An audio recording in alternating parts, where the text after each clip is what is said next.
Channel I am Neha. आज करेंगे हम class 12 Indian economic development and आज का हमारा टॉपिक है self employed and hired workers.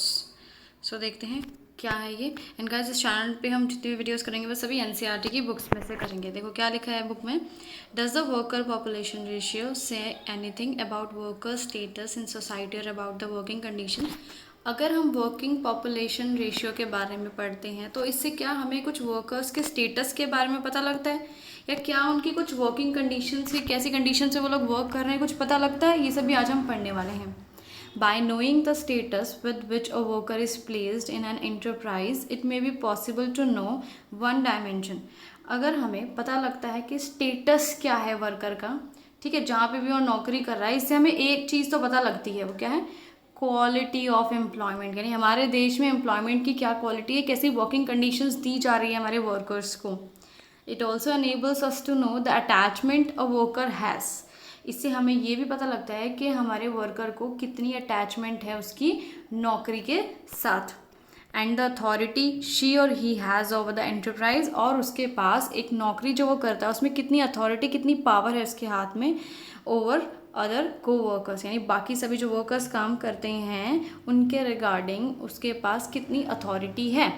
Late us take 3 workers from the construction industry. तो यहाँ पे एग्जाम्पल हम ले रहे हैं 3 वर्कर्स का। एक हमने एग्जाम्पल लिया है यहाँ पे, एक सीमेंट शॉप का ऑनर है, ठीक है, एक कंस्ट्रक्शन वर्कर है यानी लेबर है, और एक आपका सिविल इंजीनियर है। ये 3 एग्जाम्पल हम लेके चल रहे हैं। Since the status of each one of them is different, भाई सबको पता है सबका अपना एक स्टेटस है तीनों का, तीनों अलग अलग टाइप के काम करते हैं। They are also called differently, और उनको अलग अलग तरह से भी बुलाया जाता है, ठीक है। Workers who own and operate an enterprise to earn their livelihood are known as self employed. So जो वर्कर्स जो खुद का काम करते हैं, खुद की उनकी एंटरप्राइज है, ठीक है, अपने जीवन यापन के लिए खुद का काम करके पैसे कमाते हैं, उन्हें बोलते हैं सेल्फ एम्प्लॉयड। दस the cement shop owner is self employed. तो सीमेंट शॉप ओनर जिसका खुद का काम था, खुद की दुकान थी, वो क्या हुआ है आपका सेल्फ एम्प्लॉयड हो गया। About 52% workforce in India belongs to this category. हमारे देश में लगभग सेल्फ एम्प्लॉयड लोग कितने हैं? 52%। This construction workers are known as casual wage labourers. और जो कंस्ट्रक्शन वर्कर्स हैं, ठीक है, यानी जो एज अ लेबरर वगैरह वर्क करते हैं, उन्हें कैजुअल वेज लेबरर्स भी कहा जाता है। और हमारे देश में लगभग ऐसे लोग 25% है जो ये लेबर का काम करते हैं। Such labourers are casually engage in other farms. दूसरों के फार्म में ये लोग काम करते हैं, चाहे खेत में हो चाहे कहीं पे भी हो। And in return get a remuneration for the work done. इनके बदले इनको रेम्यूनरेशन, तनख्वाह, पैसे काम करने के बदले मिलते हैं। Workers like the civil engineer working in the construction company account for 23%। यानी जैसे कि सिविल इंजीनियर हो गया, यानी जो लोग नौकरी करते हैं, ठीक है, हमारे देश में ऐसे लोग लगभग 23% हैं। When a worker is engaged by someone or an enterprise and paid his or her wages on a regular basis, they are known as regular salaried employees। और ऐसे वर्कफोर्स, ठीक है, जो कि किसी के द्वारा एंगेज, यानी किसी ने उनको नौकरी दे रखी है, किसी एंटरप्राइज ने, किसी एम्प्लॉयर ने उनको नौकरी दे रखी है और उसके बदले वो रेगुलरली वेजेस लेते हैं, जैसे कि हर महीने या हर हफ्ते, उन्हें रेगुलर सैलरीड एम्प्लॉयज़ कहा जाता है। लुक एट चार्ट 7.1 बुक में आपके दे रखा है, आप एक बार रीड कर लेना। You will notice that self employment is a major source of livelihood for both man and women. ठीक है, हमारे देश में जो है, चाहे आदमी हो चाहे औरत हो, सबसे ज़्यादा लोग जो हैं सेल्फ एम्प्लॉयड हैं, ठीक है। As this category counts for more than 50% of the workforce, क्योंकि इस कैटेगरी में लगभग 50% से ज़्यादा यानी 52% लोग जो है काम करते हैं, जो खुद का काम करते हैं।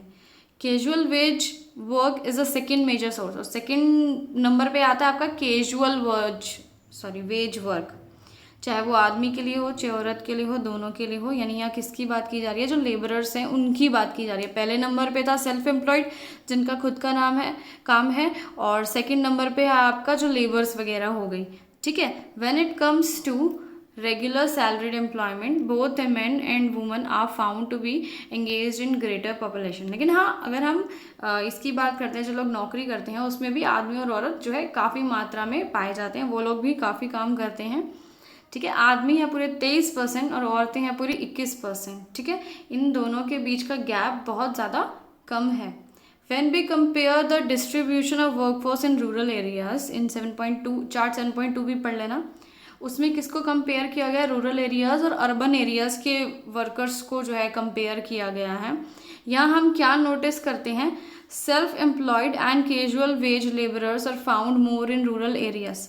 यानी रूरल एरियाज़ यानी गांव में ऐसे लोग ज़्यादा हैं जो कि सेल्फ एम्प्लॉयड हैं, यानी जो खुद का काम करते हैं, और साथ में कैजुअल वेज लेबरर्स हैं यानी लेबर का काम करते हैं। गांव में ऐसे लोग ज़्यादा हैं शहरों के मुकाबले। In the latter both self employment and regular wage salary jobs are greater, ठीक है। लेकिन अब अर्बन एरियाज़ की बात करें, या लेटर लिखा हुआ है इसका मतलब बाद वाले की बात हो रही है और बाद में अर्बन एरिया लिखा है, तो वहाँ पे क्या है, सेल्फ एम्प्लॉयड वाले लोग ज़्यादा हैं और रेगुलर वेज सैलरी नौकरी करने वाले लोग ज़्यादा हैं। इन द फॉर्मर यानी पहले वाला यानी रूरल एरियाज़ की बात की जाए तो since majority of those depend on farming on plots, यहाँ पे क्या है, मेजॉरिटी ऑफ लोग कैसे हैं जो कि किसी लैंड वगैरह पे काम करते हैं, कल्टीवेशन का, खेती बाड़ी का काम करते हैं, ऐसे लोग ज़्यादा हैं। सो सेल्फ एम्प्लॉयड लोग ज़्यादा हुए, क्योंकि सेल्फ एम्प्लॉयड वो होते हैं ना जो खुद के लैंड पे काम कर रहे हैं, खेती बाड़ी का काम कर रहे हैं, जैसे किसी ने सिलाई का काम खोल लिया, औरत ने ब्यूटी पार्लर का काम खोल लिया है ना। The nature of work in urban areas is different, लेकिन अर्बन एरियाज में थोड़ा सा काम अलग तरीके का होता है। Obviously everyone can not run factories, भाई सब लोग जो है फैक्ट्री तो नहीं चला सकते हैं, सब लोग दुकान नहीं खोल सकते, सब लोग ऑफिस नहीं खोल सकते हैं, है ना।